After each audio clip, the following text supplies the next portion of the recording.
don't want to be that harsh. I'm trying to be the good guy here. You're the one that absolutely hates it. You're trying to be ignorant, is what you're trying to I'm be. trying to put up my filters because I'm a Trek fan. There's But they can't take it anymore, Captain. We don't have the power. my shields are at like 20% for real. Like it's a rough watch at times. And I'm trying not to be the toxic fan like they like to call it. But there's only many times that Don't excuse can go, right? Like if it's bad, it's don't bad. don't give them that. You're not toxic. That's bullshit, man.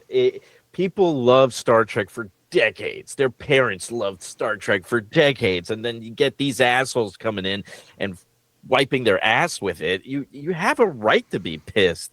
That toxic bullshit is just a way to try to scare people to shut up. You know what I mean? Like fuck that. This is my Trek, damn it. Yeah, I'm making Star Trek great again. Yeah, this is Starfleet Academy episode 2. It's called the beta test. Ugh, I Brought failed to it you for sure. by Little Rita's. There you go. Because it takes Little Rita's to get through it. I'll need to I need to get a sponsor as well for next episode. Yeah, because that was a rough watch. So episode 2 beta test. That's really the Uh, name of it. yeah, Beta that's the name test of because this. they're from Betazoid. Yeah, I guess, and they were testing Starfleet. I guess I don't know. So clever. So it starts off with Captain Nahal, aka Captain Cat Lady, cosplaying as Jordan Peterson, telling all the youth to make their beds and do their Yeah, and it chores. and it and it started off like Miss Cat Lady doing her TED talk on why you should make your bed even though her hair is uncombed and she can't even find shoes to wear. Don't tell me what Right. to do, lady. And the other thing that I noticed is that every time Captain Nahal speaks, the camera always positions itself as it was like she's about to say something profound. It's always doing like those panning like camera moves where it's supposed to be dramatic, and it's so dumb. They try to make her so important, but she's by far the flattest thing in the show. And then we get to see, I wish I knew the name of the race, but I don't, the alien species from Prodigy. Oh, the big Rocky thing. Yeah, The thing. the thing. I've only seen a handful of episodes of Prodigy, and I thought it was okay. But the coolest thing was that guy, that creature. So I got a kick out of that. After the intro, it started focusing on, I guess, the day-to-day activities at the Starfleet with all the cadets. Which is It which is to me is where this show could be something, right? There's some meat to this that there could be a really good show here if they did it right and had good writing, right? And not making it a CW show. Like there really we're could. past that. Hey, I We're know. past that. We're past that. This is not what it could be. This is CW, and it sucks, dude. I mean, my notes I wrote down. This feels like National Lampoon's Starfleet Academy, but not funny. It's not good. Like, could there be? Sure, but you could say that about Discovery if you wanted to. But the show is dog shit. So you get they're talking about, I guess, the dorms that they're getting, and I guess Caleb finds out that he's bunking up with the Conian, the guy who could be outside in space for 8 minutes and talk. Yeah, Um, talking space. and finds out that that's his roommate, and they ain't having any of that. Oh hell no. Yeah, so we get the token National Lampoon scene where they're not happy who their bunkmate is, and they call each other dick a lot, which is interesting for a Star Trek show. It just felt like they were just being like sloppy and vulgar for no reason when they wrote this script. They're like, how about they say dick a lot? Because they're two bros. One of the things that stood out to me, I don't okay, I get it that they're doing like the college dorm room experience of Starfleet Academy for whatever reason. You would have thought that humanity was past that. It the characters, instead of acting like they just experienced this and survived a life or death situation, they act like assholes to each other. Like there's no camaraderie whatsoever. Everything that they went through in the first episode bonding seemed to have gone out the window. Yeah, like it never happened. It's like day one at school. Nothing happened before this.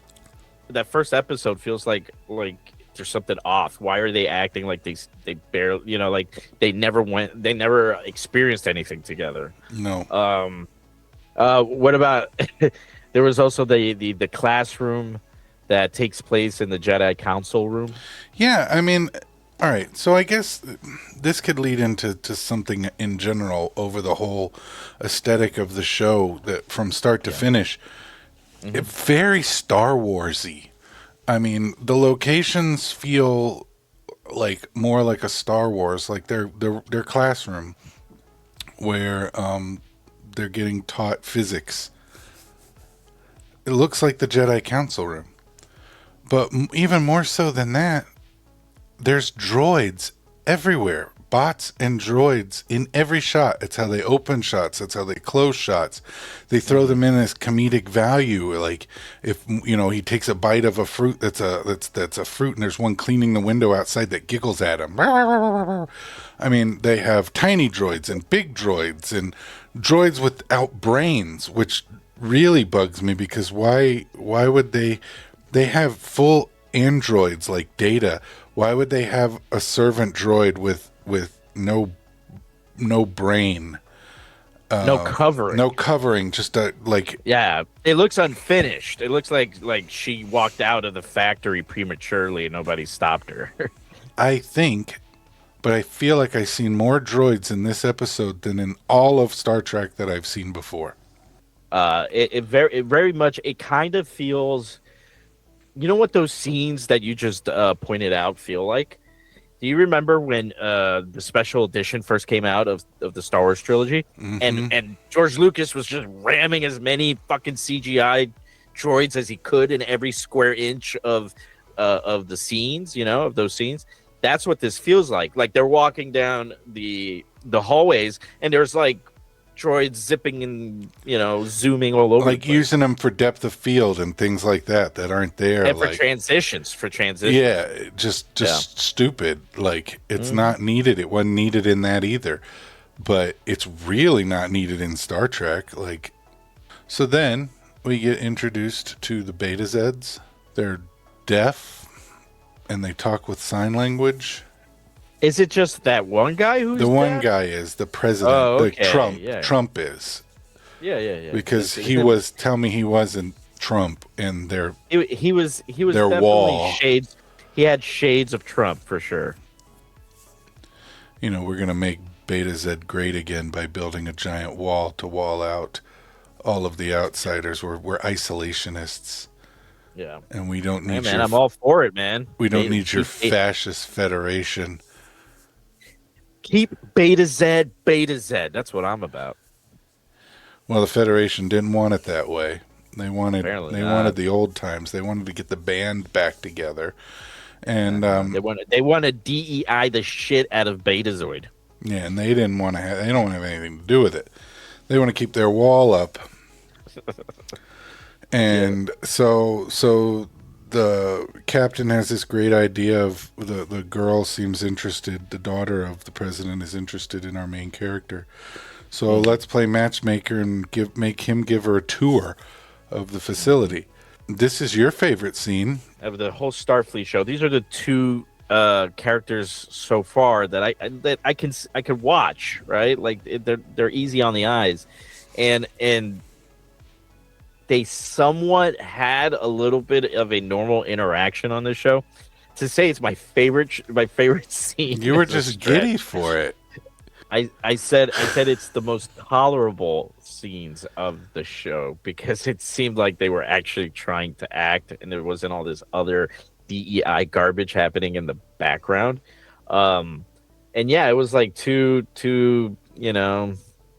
knuckleheads that are attracted to each other. It was easy to watch. So that's why I was saying, I was like, yeah, they're easy to look at. It. Then you made the comment that I don't even know her name. What was the Betazoid chick? What's her name? Betazoid, basic Betazoid. She's a BB. Basic Betazoid bitch. She's a BBB. Oh shit. Yeah, so when you mentioned that she's got like she looks like Dylan Dylan Mulvaney. Mulvaney, you ruined it. She I looks like Dylan I, Mulvaney. I can't look at it anymore. Instantly tuned out for the rest of those scenes. He shows her their whales. Yeah, he gives her a tour of like the aquarium where I guess he shows her that they saved the whales because she's got like a thing for whales. I already forgot. Everybody in the galaxy knows whales because they're all afraid of that goddamn probe coming and destroying their planet if they don't have the sound of humpback whales. I mean, for God's sakes, Kirk went back in time to get them humpback whales. Yeah, there you go. You got to save the whales, man. Save the whales, save the world. Yeah. So yeah, their chemistry wasn't great, but it's the best of the entire show. If that means anything. So Caleb constantly fucks things up, right? And Caleb, right, has been since episode 1, right? We're told we're shown that he's always going rogue, he's always doing what he wants, and he's always messing everything up, right? But everything's been a pat on the back. No reprimanding, no discipline, no consequences to any of his actions, right? And then what was the one thing he did here where all of a sudden Captain Cat Lady is like, I ain't having any of this. he was romantic with the girl. Yeah. I'm like, so the one thing that came across as like okay with these two characters, all of a sudden he went too far. What are you doing? It Meanwhile, wasn't like they had Cat Lady. sex or anything. No, I know. He That's was what I'm just showing her saying. the whales. Yeah, like it's okay for him to give out their location out in space. That's okay. He Yeah, can't hundreds hit of on a thousands of Betazoid. damage to the Athena. Like, Almost destroys the Athena. He can give their location away, but he can't try to flirt with a Betazoid chick. God forbid. And then later on, we get a second go at Caleb and the Betazoid basic the chick, BBB. the BBB. Um, And they get Betazoid into like they Mulvaney. get in like the most created, hot, like needed for the script fight that lasted all but like 3 lines. Like a line from her, he's angry. A line from him, she's sad and upset, and then back a line back from him, and she's angry again. Like it was the quickest flip flop I've ever seen to move a script along. Like lazy, Yeah. lazy. Yeah, so we get that second go at that scene with those two, and we get the breakup scene.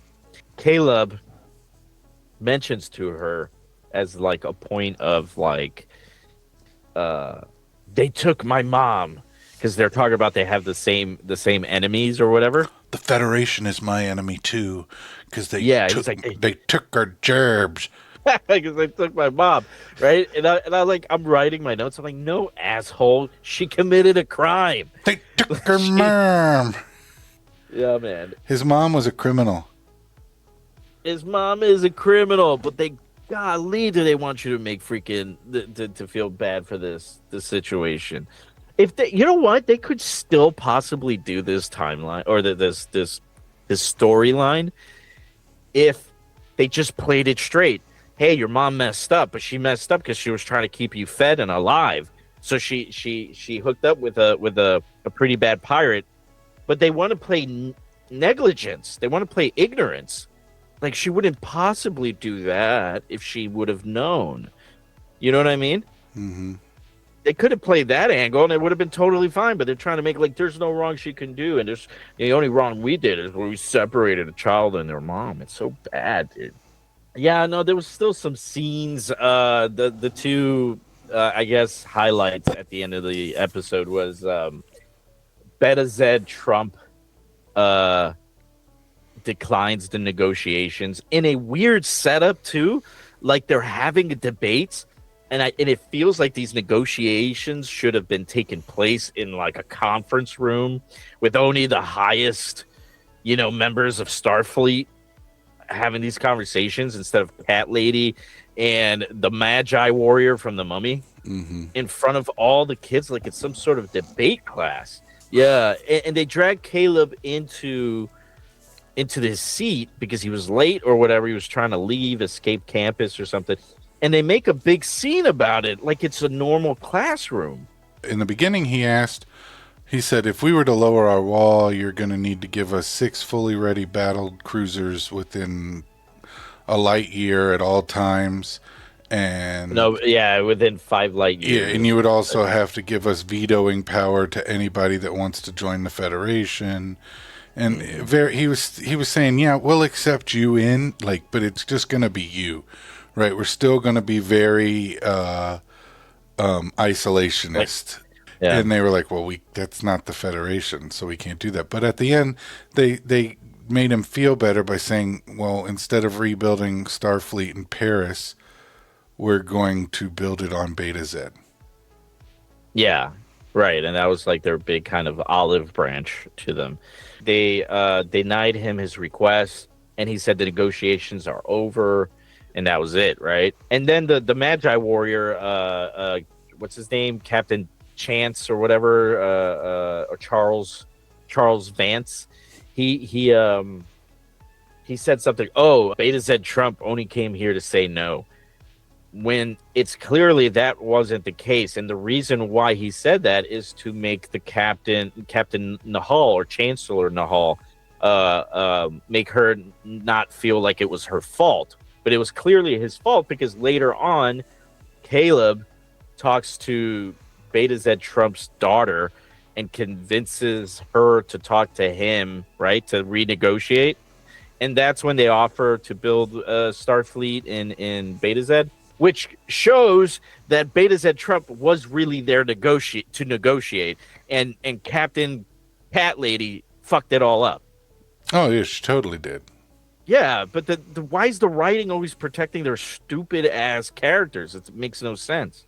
I mean, you do have all right. So I mean, there's things we missed, right? We kind of just grazed over it, like the half Klingon war lady, like made the girl cry in Memberberry Lane, where the guy who was like it pans out and you got the rock of the gardener from the Next Generation, Bootsy or Bubsy. Yeah, yeah. No, you're talking about That's way back in yeah, the beginning, but they were doing like physical training or whatever. They're doing like PT, hmm. and she's barking at everybody like she's so badass, but she's got like 3 chins and she's got like belly rolls. Like, dude, I wouldn't be talking to people like that. And I got some fat. Like, I would be embarrassed. Well, You know, I get all that, and I mean, even if you look past that, to me, it's the fact that she has this like British accent.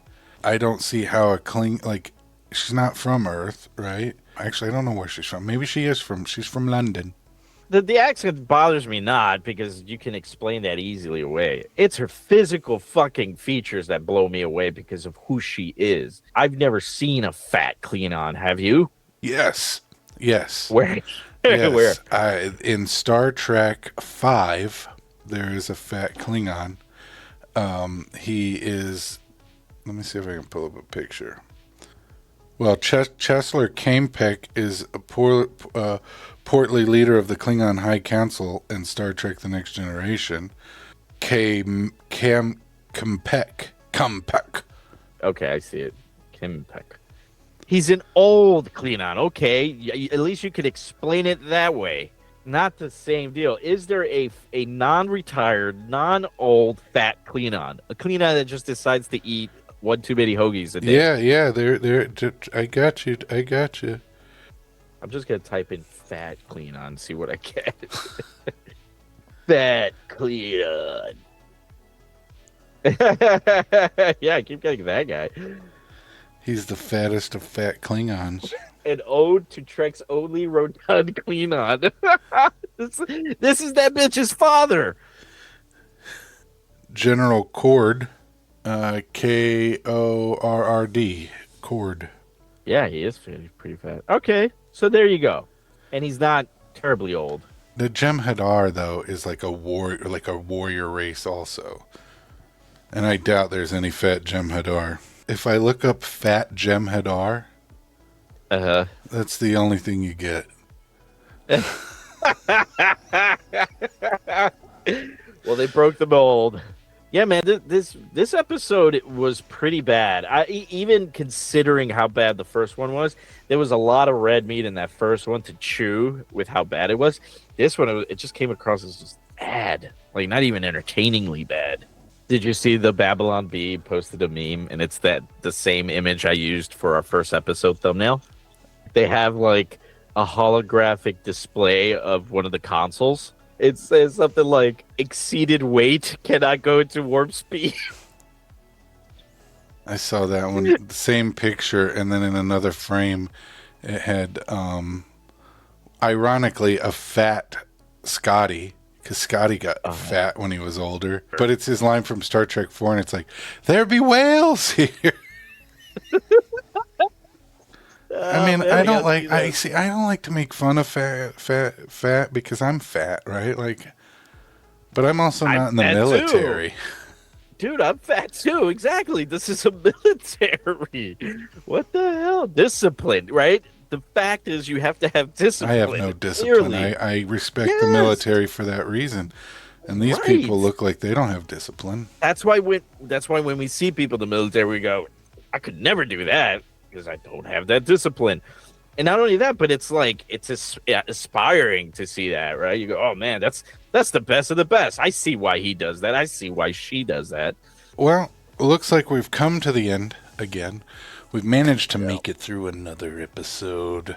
I'll be honest. This was a bad episode. Like it wasn't even fun to watch on any level. Maybe it's the worst out of all of them, and we've got better ones yet to come. Or it could be garbage, and we're gonna be by episode 5. We might be the only ones watching it. Predictions? Predictions for the next episode? Hmm. I don't fucking know, man. They say something big's on the way for the Klingon character. Yeah, he's got a vagina. Are you calling that? Is that your I would prediction? I wouldn't be surprised that he's cross dressing. Yeah, yeah. I wouldn't be surprised. The next That episode is Klingon called. is a lady. Yeah, yeah. Klingon is a lady. It's gonna be riveting. Yeah, I'm sure it better be better than this episode, or else it's gonna be this season is gonna be a hard watch. Well, until then, thank you guys for watching. Give us a like and subscribe if you enjoy what we're doing. And I hope your comm badge tastes as good as mine.